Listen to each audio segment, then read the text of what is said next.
అలా తండ్రి తన కర్తవ్యాన్ని తాను నిర్వహిస్తూ తన ఇంట్లో తన పని తాను చేస్తున్నాడు అనుకోండి. బిడ్డల పట్ల తను ఎలా ఉండాలో అలా తాను ఉంటున్నాడు అనుకోండి. తను భార్య పట్ల ఎలా ఉండాలో అలా ఉంటున్నాడు అనుకోండి. భార్య అంటే జ్ఞాపకం పెట్టుకోండి, భార్య అంటే దాసిగా చూచుట కాదు. భార్య ఆత్మసమస్సఖ. నీ ఆత్మ ఎటువంటిదో నీ భార్య అటువంటిది. నీ ఆత్మకి తెలియకుండా నువ్వేమైనా చెయ్యగలవా? ఏమీ చెయ్యలేవు, ఆత్మకి తెలిసిపోతుంది. నీ భార్యకి తెలియకుండా నువ్వు చెయ్యవచ్చా? చెయ్యకూడదు. అందుకే శివుడు ఏది చెప్పినా పార్వత్యువాచ, పార్వతీదేవి అడుగుతుంది, పార్వతీదేవికి చెప్తాడు. నువ్వు ఏది చేసినా అది ఒక క్రమశిక్షణ. ఆవిడేమనకపోవచ్చు, అయినా సరే నువ్వు భార్యకి చెప్తూ ఉండాలి. ఇవాళ ఓ 20 రూపాయలు ఖర్చు పెట్టాను, ఏంటి బండిలో ఓ 3 లీటర్లు పెట్రోల్ కొట్టించాను. ఎందుకంటే అది భార్య విధేయత కాదు. అలా చెప్పడం ఒక అలవాటు అయిందనుకోండి. చాలా మంది ఒక పొరపాటు పడుతుంటారు. అలా చెప్పడం ఎందుకంటే 3 లీటర్లు పెట్రోల్ కొట్టించాను ఆవిడ చెప్తాడు అంటారు. కాదు, మీరు 200 పర్సులో పెట్టుకుంటే 3 లీటర్ల పెట్రోల్ కొట్టించానని మీ భార్యకి చెప్పడం మీరు అలవాటు చేసుకున్నారనుకోండి. సపోజింగ్ మీరు అలా చేసుకుని అడగాలో నేను మర్చిపోతుంటాను లేకపోతే అని మీరు మీ భార్యని అడగడం అలవాటు చేశారనుకోండి. ఆవిడని అడిగాక నోరు నొక్కేయకూడదు. మళ్ళీ స్వతంత్రంగా ఆవిడ ఏమండి మొన్న 200 పెట్టుకున్నారు, 50 ఉంది మీ పర్సులో అందనుకోండి. అవును, అవి చెప్పడం మర్చిపోయాను, 3 లీటర్లు పెట్రోల్ కొట్టించాను అన్నారు అనుకోండి. మీకు తెలియకుండా మీ జీవితంలో మీ నడువడి దిద్దుబాటు అవుతుంది. ఎందుకో తెలుసా అండి? ఒక తప్పు పని చెయ్యాలంటే ముందు డబ్బుతో మొదలు పెట్టాలి మొగాడు. వెంటనే ఏం ఆలోచన వస్తుందంటే ఇది అడిగితే ఏం చెప్పాలి. ఇన్నాళ్ళు ఎప్పుడూ చెప్పలేదు, ఎందుకు ఈ అబద్ధాలు చెప్పడం? ముందు మీకు ఒక స్పీడ్ బ్రేకర్ వస్తుంది ఎదురు. ఎలా అంత నన్ను నమ్మిన మనిషి, నేను ఏది చెప్తే అది నిజమని నమ్ముతుంది. నేను ఖర్చు పెట్టిన ఈ 150 రూపాయలు ఏ పద్దులో వేసి చెప్పను, నేనేదో గుడికి ఇచ్చాను అని చెప్తాను. ఎంత మంచి పని చేశారండి, ఈ నెలలోనే మన పెళ్లి రోజు కూడా అనంటే నువ్వు బతికినట్ట చచ్చిపోయినట్ట ఆ రోజున. కాబట్టి ఎందుకు వచ్చిన పని అని అయిపోతావు. కాబట్టి ఏం చెయ్యాలి అంటే, పురుషుడు భార్యతో ప్రవర్తించేటప్పుడు ఆత్మతో ప్రవర్తించినట్టు ప్రవర్తించమని చెప్తోంది శాస్త్రం. తప్ప భార్య అంటే నోరు నొక్కేసి నీ దగ్గర ఏదో దాసిపడున్నట్టుగా పడున్నట్టు చూడమని ఎవరు చెప్పలేదు. లేకపోతే నీకు క్రమశిక్షణ ఎక్కడి నుంచి వస్తుంది? నీ అంత నువ్వు అలవాటు చేసుకోకపోతే. ఏనుగు లొంగింది మావటివాడి అంకుశానికి, తనంత తాను మావటివాడిని పట్టుకుని తొండంతో చుట్టి అవతల బారేయగలదు ఏనుగు తలుచుకుంటే. కానీ ఇంత డొక్కు మావటాడోడు వచ్చి ఆ అంకుశం పట్టుకుని అంటే ఐశ్వర్య స్థానము కుంభస్థలముగా ఉన్న ఏనుగు అవతల పిల్లాడిస్తున్న రూపాయికి ఇలా తొండం చాపి రూపాయి ఇచ్చుకుని మావటాడికి ఇచ్చి తొండనెత్తి పిల్లాడికి ఆశీర్వచనము చేయుచున్నది. ఎందువలన? ఒక మావటికి ఏనుగు లొంగినది. నువ్వు నీ భార్యకి లొంగి ఏనుగులా ఎందుకు నిన్ను నువ్వు సంస్కరించుకోలేవు? నీకు ముందు మెట్టెక్కుదామన్న ఆలోచన లేదు, అందుకని సంస్కరించుకోలేవు. ఒక ఏనుగుని చూస్తే నువ్వు మారచ్చు. ఒక ఏనుగులా, వెంకటాచలం ముందు నిలబడిన ఏనుగులా నువ్వు మారిపోవచ్చు. మావటి లాంటి నీ భార్య దగ్గర లొంగి జీవితాన్ని సంస్కరించుకోవాలనుకుంటే అలా మారవచ్చు. కాబట్టి మావటి కూడా ఓ గమ్మత్తు ఉంటుందండి. మావటి రూపాయి పుచ్చేసుకుంటుంది. అరటిపండు ఇచ్చారనుకోండి, ఏనుగు నోట్లో పడేసుకుంటే మావటి ఏమండవు. కానీ అరటిపండు నోట్లో వేసుకుంటున్నా మావటాడు లాగేసుకున్నాడు అనుకోండి, తొండం పెట్టోడు కొడుతుంది ఏనుగు. కాబట్టి మళ్ళీ అప్పుడు ఎలా ఉండాలి భార్య దగ్గర? ఏమోయ్, అయ్యప్ప స్వామి గుళ్ళో ఓ స్తంభానికి ఓ 1200 రూపాయలు ఇద్దాం అనుకుంటున్నాను మన ఇద్దరి పేరు మీద అని అనుకోండి. ఎందుకు? నోర్మోయ్, ఈ 1200 నిన్ను నన్ను ఏం ఉద్ధరించెయ్యో, కొంత పుణ్యానికి కూడా ఇవ్వాలి అని నువ్వు అరటిపండు తినద్దన్న మావటిని తొండం పెట్టి కొట్టినట్టు కొట్టగలగాలి. అప్పుడు అంటే కొట్టమని కాదు నా ఉద్దేశం, సంస్కరించగలగాలి. అప్పుడు నువ్వు చెయ్యి ఇలా చిటికిన వేలు పట్టుకున్నందుకు ఆవిడ ధర్మంలోకి తెచ్చావు. ఆవిడికి నువ్వు చెప్పి వినడంలో నువ్వు ఏనుగు అయి నిలబడ్డావు. ఇలా నియంత్రించుకో. ఎప్పుడు దేశాన్ని బాగు చేస్తానన్న వాళ్ళు చాలా మంది తమ ఇంటిని బాగు చేసుకున్న వాళ్ళు కారు. అసలు విషయం ఇంట్లోంచి పుడుతోంది, వాడింట్లోంచే. అన్ని అరిష్టాలు వాడింట్లోనే ఉన్నాయి. కానీ దారుణం ఏమిటంటే వాడే దేశాన్ని సంస్కరిస్తానని చెప్పేవాడు. లలిత సుగుణజాల తెనుగుబాలలో కట్టుకున్న సతిని నట్టేటిలో ముంచి కన్నవారి నోట గడ్డ కొట్టి సభలకెక్కువాడు చచ్చు పెద్దమ్మరా లలిత సుగుణజాల తెనుగుబాల అంటాడు ఆయన. కాబట్టి ప్రతి ఇంట్లో పురుషుడు తన ఇంటిని నిర్వహించుకున్నాడు అనుకోండి నాయకుడై, నువ్వింక దేశానికి ఏమీ చెయ్యక్కర్లేదు. నువ్వు చెయ్యవలసినది నువ్వు చక్కగా చేస్తుంటే నీ భార్య పట్ల మర్యాదతో ప్రవర్తించి, నీ కొడుకుల పట్ల నీ కర్తవ్యం నువ్వు నిర్వహించి, నీ కూతురు పట్ల నీ కర్తవ్యం నువ్వు నిర్వహించి, నువ్వు ఎలా నడువడితో ఉండాలో అలా నడువడితో ఉంటే నీ ఇల్లు ఆదర్శం అవుతుంది. నీ పక్కింటి వాడు అలా ఉంటే ఆ ఇల్లు ఆదర్శం అవుతుంది. ఇన్ని ఇల్లు కలిస్తే ఓ అపార్ట్మెంట్ ఆదర్శం అవుతుంది. 10 అపార్ట్మెంట్లు ఇలా ఉంటే ఆ స్ట్రీట్ ఆదర్శం అవుతుంది. అలాంటి వీధులు గొప్పగా ఉంటే ఆ పట్టణం ఆదర్శం అవుతుంది. అలాంటి పట్టణాలు గ్రామాలు కలిసి ఉంటే ఒక దేశం ఆదర్శం అవుతుంది. అది రామరాజ్యం అవుతుంది. ప్రారంభము ఇక్కడ నుంచి ప్రారంభం కావాలి. ఇక్కడ సంస్కారం లేదు, ఇక్కడ సంస్కారం లేదు, నీ ఇంట్లో సంస్కారం లేదు, నువ్వు దేశాన్ని ఉద్ధరించేవాడివా? ఎలా ఉద్ధరిస్తావు? అందుకే రామచంద్ర ప్రభువు ఒక మాట అంటారు, ఒకటి చెప్పే ముందు ఏది ఉండాలో తెలుసా? తనకి నడువడి ఉండాలి. లేకపోతే లోకం ఏమంటుందో తెలుసా? అన్నీ విని వాడికే లేదు ఏదో చెప్తాడంటుంది. అందుకని వృత్తము నడువడి చాలా ప్రధానము సుమా. ఆ నడువడి లేనప్పుడు ఎన్ని చెప్పినా వినరు, చెప్పే అర్హత ఉండదు కూడా. కాబట్టి ప్రవర్తన నియంత్రించుకో అని చెప్తాడు. నాయకత్వం అన్నది అంత అవసరం. ఈ నాయకత్వము సురాసురులను కలపగలగాలి. ఇంట్లో పిల్లలు పుట్టిన దగ్గర నుంచి చాలా డిసిప్లిన్డ్ గా ఉంటారండి. అబద్ధం. పిల్లలు ఒక్కొక్కసారి పొరపాటు పని చేస్తాడు, తప్పు పని చేస్తాడు. నువ్వు కడుపులో పెట్టు కాచుకోవాలి. కాసుకుని పిల్లాన్ని కూర్చోపెట్టుకుని చక్కగా వాడికి హితబోధ చేసి, నాన్న ఈసారి తప్పు చేస్తే చేశావు, ఇంకెప్పుడు ఇలా చేయి అని నువ్వు చెప్పగలగాలి. చెప్పగలిగితే నువ్వు చెప్పిన విధానం బట్టి వాడు మారుతాడు. మంచిని చెడుని కలుపుకోగలగాలి నాయకత్వం అన్నది. ఎందుకంటే ఒక దేశంలో ఉన్న వాళ్ళు అందరూ మంచి వాళ్ళు ఉండరు, అందరూ చెడ్డవాళ్ళు ఉండరు. కలుపుకోవాలి. కలుపుకున్నావు, కలుపుకుని ఒక పని మొదలు పెట్టావు. శ్రీమన్నారాయణుడు చేసింది అదే. క్షీరసాగర మదనం జరుగుతుంటే ముందు హాలాహలం పుట్టింది, ముందు దెబ్బలాట్లే వస్తాయి. దాన్ని ఇంటి పెద్దవాడన్నవాడు ఆ హాలాహలాన్ని తాను పుచ్చుకోవాలి. అంటే ఆ దెబ్బలాట తాను విని, రే ఏమిట్రా దెబ్బలాట్లో మీరు పిల్లలు అలా మాట్లాడుకోవచ్చా అని హాలాహలం తాను పుచ్చుకొని వాళ్ళకి ప్రశాంతత ఇవ్వాలి. అంటే ఇంకా మనం ఇలా దెబ్బలాడుకోకూడదన్న స్థితి వాడికి తేవాలి. మీరు ఆంతరమునందు తీసుకున్నారనుకోండి, క్షీరసాగర మథనం ఎక్కడ జరుగుతుందో తెలుసా అండి? బయట కాదు, ఇక్కడ చేయగలగాలి మీరు. ఎలాగో తెలుసా? క్షీరసాగరం అంటే మీకు నేను మొట్టమొదటి రోజున చెప్పాను, అది పెరుగుకుండ, పాలకుండ ఇక్కడ ఉన్నదని అనుకోండి. ఏమిటా పాలకుండ? ఈశ్వరుడు ఇక్కడే ఉన్నాడు. ఎందుకని? మీరు ప్రతిరోజు ఈ సత్యం ఒప్పుకుంటున్నారు. ఎక్కడ ఒప్పుకుంటున్నారు మీరు చూడండి. మీరు ద్వైతముతో ప్రారంభించి అంతకన్నా ఇంకా గొప్ప స్థితిలోకి వెళ్ళి అక్కడి నుంచి అద్వైతంలో పూర్తి చేస్తారు పూజని. ఎలా? మీరు చూడండి, పూజ కూర్చున్నప్పుడు ఏమంటారు? దేశకాల సంకీర్తనం చేస్తారు.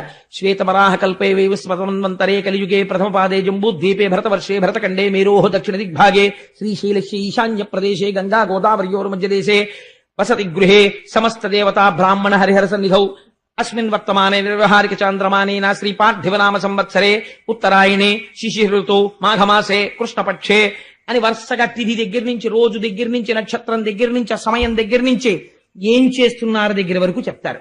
ఇప్పుడు ఎవరికి చెప్తున్నారు? ఈశ్వరుడు అక్కడున్నాడు, నేను ఇక్కడున్నాను. ఇప్పుడు పూజ మొదలెట్టిన తర్వాత ఏమంటారు? నేను చేస్తున్నాను అని కర్మ కరిష్యే అని నీళ్లు ముట్టుకుని ఓం ప్రకృత్యై నమః, ఓం వికృత్యై నమః, ఓం అని ఒక్కొక్క నామం చెప్తూ, అమ్మా నువ్వు అంత గొప్పదానివి, నేను ఏమీ చేత కానివ్వండి నీ భక్తుణ్ణి, నువ్వే కాపాడాలి అంటూ పూలేస్తారు. కాబట్టి ఇప్పుడు ఏమైంది? ఈశ్వరుణ్ణి పైన పెట్టారు, మీరు కింద నిల్చున్నారు. ఇప్పుడు ఈశ్వరుణ్ణి చాలా విశిష్టమైన స్థానమునందు పెట్టారు, మీరు కింద స్థానంలో నిలబడ్డారు.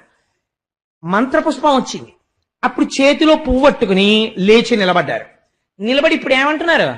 నాణ్య పంధాయనాయ విద్యతే. అసలు ఈశ్వరుణ్ణి తెలుసుకోవడానికి నేను పూర్వం చేసింది ఏవి మార్గాలు కావు, ఒక్కటే మార్గం ఉన్నది. ఈశ్వరుడు ఎక్కడున్నాడో తెలుసుకోవడానికి. ఎక్కడున్నాడో ఇప్పుడు చెప్పేస్తున్నారు.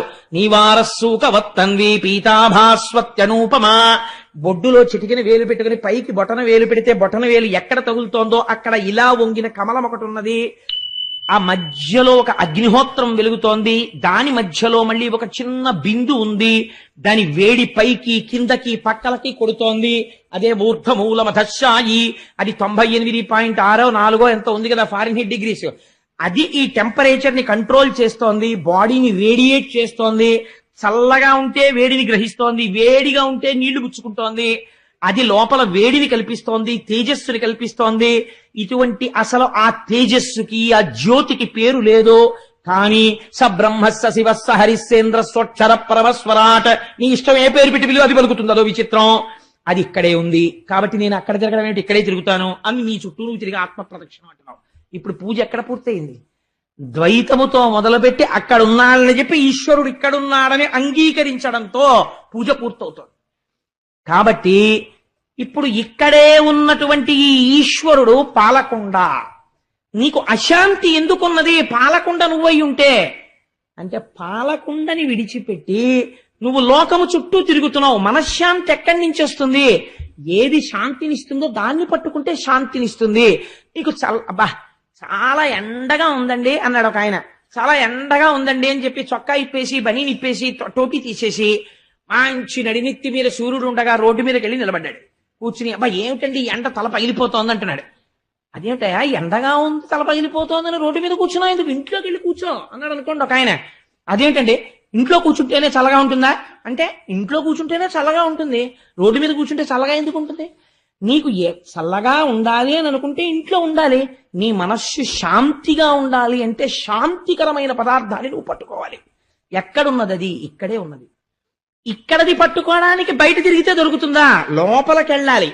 బయటికి వెళ్ళడం తెలుసు, లోపలికి వెళ్ళడం మనకి తెలియదు. అది గొడవ. ఇవి తెరిచి బయట తిరుగుతావు, ఇవి తెరిచి బయట వింటావు, ఇవి తెరిచి బయటకు పీలుస్తావు, ఇది తెరిచి బయటకు తింటావు, ఇది తెరిచి బయటకు మాట్లాడతావు. ఈ లోపలికి వెళ్ళడం అసలు ఎప్పుడు ప్రయత్నమే చేయలేదు. ఇది చెయ్యడం క్షీరసాగర మథనం. ఇప్పుడు మందర పర్వతం కావాలి.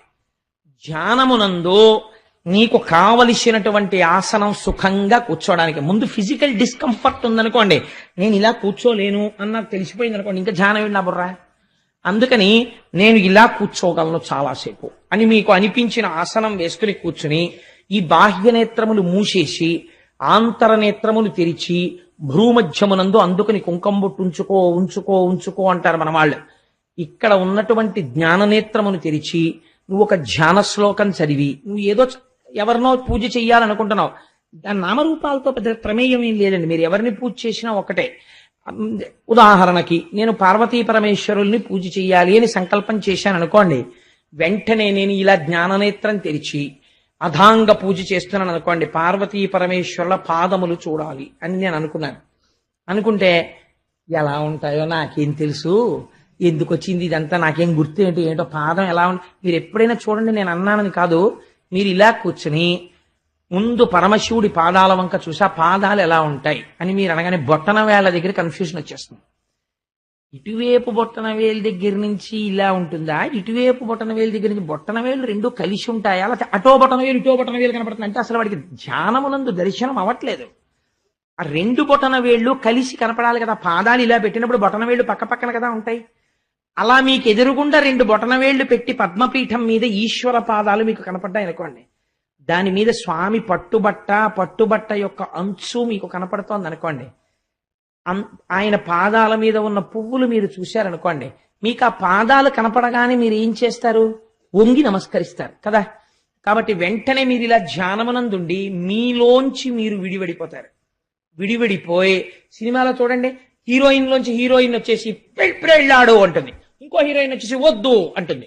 అలా మీలోంచి మీరు విడివడి వెళ్ళి ఆ స్వామి పాదములకు వంగి నమస్కరిస్తున్నారు అనుకోండి, చిత్రం ఏమైపోతుందో తెలుసా అండి? మీలోంచి జ్ఞానేంద్రియాల లోపల ఉన్న శక్తుల్ని అది తీసుకెళ్తుంది. ఇప్పుడు మీరు అక్కడ ధ్యానంలో వంగి నమస్కరిస్తే ఈశ్వరుడి పాదములకు గంధము రాయబడి ఉన్నది. కళ్ళు చూస్తాయి.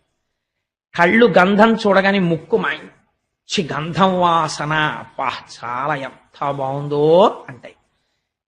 గంధం వాసన పీల్చాక వశిష్ఠాది మహర్షులందరూ ఇతపూర్వము పూజ చేసినటువంటి నాగపడగ పుష్పాలు, తామర పువ్వులు ఉన్నాయి. మీరు మనోనేత్రంతో చూస్తున్నారు. అక్కడ మళ్ళీ ఇలా తల ఉంచారు. ఇప్పుడు మీకు ఆ తామర పువ్వులు తగులుతున్నాయి. కొంచెం ఆ రెక్కలు విరుగుతూ చప్పుడు వచ్చింది. ఆ పద్మ సుగంధమును మీరు పీలుస్తున్నారు.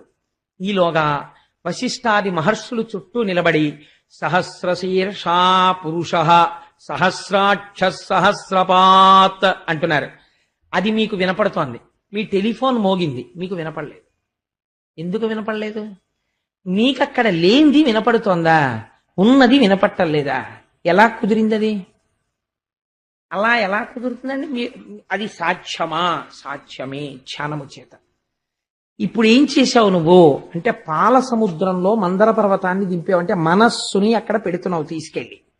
ఇది జ్ఞానేంద్రియములతో కలిసి వెళ్ళి నిలబడుతోంది పాల సముద్రంలో. కానీ ఒకటి గుర్తుపెట్టుకోండి, ధ్యానమునందు నిష్ట కుదరడానికి చాలా ప్రయత్నం చేయాలి. లేకపోతే ఏమవుతుందో తెలుసా అండి, స్టంబుల్ అవుతుంది. మందర పర్వతం ఊగినట్టే ఊగుతుంది అది. దాన్ని అసలు పైకి ఎత్తడమే చాలా కష్టం. మీరు ఎస్ ఈశ్వర పాదాలు చూడు అని మీరు అనగానే అది రైతు బజార్కి వెళ్ళిపోతుంది, రాదు. అందుకని తౌగాలు పెట్టి తవ్వాలి దాన్ని. విశ్వకర్మ ఆ త్వష్ట చేసిన తౌగాలు పెట్టి తవ్వాలి దాని మొదలు. అంటే నోరు మొయ్యి, నువ్వు ఎక్కడికి వెళ్ళావు నాకు తెలుసు, రా అని మళ్ళీ తేవాలి. మీరు కంగారు పడిపోయి ఇంకా నా బతుకు ఏమిటి, నాకు జానం ఏమిటి అని లేచి వెళ్ళిపోకూడదు. చూశాను వెళ్ళిపోయావు, ఏం పర్వాలేదు, ఆల్రెడీ అలవాటు కదా, 40 ఏళ్ళు అలవాటు చేశాను, ఇవాళ ఎక్కడి నుంచి వస్తావు, ఏమి తప్పులేదు అని మళ్ళీ కళ్ళు తెరిచి ఒకసారి పాదాలు చూసి బాగా లోపల గుర్తెట్టుకుని దా ఇప్పుడు రా అని మళ్ళీ కూర్చుని రా చూసావా ఏం కనపడుతోంది అని మీరు అడిగారు అనుకోండి, అది కాసేపు ఉంటుంది. ఈ లోపల ఏమవుతుందో తెలుసా అండి, మొట్టమొదట్లో మీరు ధ్యానం సాధన మొదలు పెట్టినప్పుడు ఒక అంతర్యుద్ధం బయలుదేరుతుంది. కాసేపు చేయగానే 2వ రోజు 3వ రోజు 4 రోజు ఆ పాదాలు చూడు తినేస్తాడు బాబు కూర్చోబెట్టి. ఇంకా గొణుగుడు ఒకటి మొదలవుతుంది లోపల, మీకు తెలియకుండా వాడు గొణుగుతూ ఉంటాడు తెలుసండి. ఇది యథార్థం. మీకు ఎప్పుడు ఆ గొణుగుడు వినకపోతే చెప్పండి, వాళ్ళ కాళ్ళ మీద నేను పడిపోతాను. అలాంటి గొణుగుడు వినబడని వాడు ఉన్నాడా? ఎందుకబ్బా ఇవన్నీ అనిపిస్తుంది. అదే మనస్సు దీని సుఖాన్ని కోరుతుంది. ఎందుకు ఇవన్నీ, హాయిగా ఫ్యాన్ కింద కూర్చుందాం. ఇప్పుడు టీవీలో సీరియల్ వస్తుంది, ఇవాళ పేపర్లోనేమో అది ఎవరితో చాలా మృత్యుముఖంలో ఉందని చెప్పి హెడ్లైన్స్ దగ్గర చూశాను. అది చదవాలి తొందరగా, ఈ పాదాలు ఎల్లరేయండి నాకు అదే అక్కడికి లాగేస్తుంది. ఆవిడ దేశాన్ని ఉద్ధరించలేదు, లేకపోతే నీకేం జ్ఞానభిక్ష పెట్టలేదు, నీకెందుకు ఇది పట్టుకో అంటే పట్టుకోదు. అక్కడికి పోదాం ఉంటుంది. ఆ తర్వాత అది చూసి ఇప్పుడేమైందో, నిన్న రాత్రి అలా ఉందంటే మళ్ళీ రకరకాల ఛానల్స్ తిప్పి లేటెస్ట్ పొజిషన్. ఎందుకది? నువ్వు ఏం సాధిస్తావు అంతా తెలిసేసుకుని నువ్వేమైనా వెళ్ళిపోతావా, పోనీ నీకేమైనా బంధుత్వం, ఎందుకు ఆల్రెడీ తెలుసుకోవద్దని నేను అంటలేదు, కానీ ప్రయారిటీ ఉంది. పొద్దున్న నువ్వు చేయవలసింది వేరే పని ఉంది అని నీ మనస్సుని నచ్చ చెప్పడానికి కొంత సంఘర్షణ జరుగుతుంది లోపల. నో, ఇవాళ పేపర్ ముందు ఇది చేయి, ప్రీతితో చేయి, చేసేటప్పుడు సంతోషంగా చేయి. ఇది హాలాహలం పుడుతుంది, అదంత తొందరగా ఒప్పుకోదు. ఇప్పుడు ఈ హాలాహలం ఎవరు పుచ్చుకోవాలండి? ఈశ్వరుడే పుచ్చుకోవాలి. అంటే మళ్ళీ మీరు భగవంతుడి పాదాలు పట్టుకుని, స్వామి నా ధ్యానం బాగా కుదిరేటట్టు చూడు అని స్వామినే ప్రార్థన చెయ్యాలి. మందరం తొట్టుపడితే ఎవరిని అడగాలి? భగవంతుణ్ణే పట్టుకోవాలి. అప్పుడు ఆయన ఏం చేస్తాడు? ఆది కూర్మం అవుతాడు, ఆయనే ఆధారం అవుతాడు. ఎక్కడో ఏదో ఉపన్యాసం దగ్గరికి తీసుకెడతాడు, ఏదో పాట దగ్గరికి తీసుకెడతాడు. మీకు తెలియకుండా ధ్యానం ఎలా వెళ్ళిపోతుందో తెలుసా అండి? ఎక్కడో వింటారు మీరు, వడిబాయక తిరిగే ప్రాణబంధుడా ఓ మాట వింటారు. ఆ మాట వినగానే మీరు అంటారు, వడిబాయక తిరిగే ప్రాణబంధుడా అంటే, వడి అంటే వేగము వదిలిపెట్టకుండా ఒకే వేగముతో తిరిగే ప్రాణబంధుడా వెంకటేశ్వరుడు. అలా ఎలా కుదురుతుంది? ఒకవేళ లోపలికి వెళ్ళేటప్పుడు అంబులెన్స్ ఎక్కించేస్తారు, ఒకే స్పీడ్తో లోపలికి వెడుతూ ఉండాలి, వస్తూ ఉండాలి. ఇది ఎవరు చేస్తున్నారు? నేను చేయట్లేదే. కాబట్టి ఎవరో చేస్తున్నారు నేను నిద్రపోతున్నప్పుడు కూడా. ఆ చేయిస్తున్నవాడే వెంకటేశ్వరుడు. కాబట్టి వాడు ఇప్పుడు ఎక్కడున్నాడు అంటే, వాడు అఖిల లోకములకు పరిపాలకుడై నా స్వామి ఇక్కడే కొలువయ్యున్నాడు. వాడు నా ఊపిరి తీయిస్తున్నవాడు.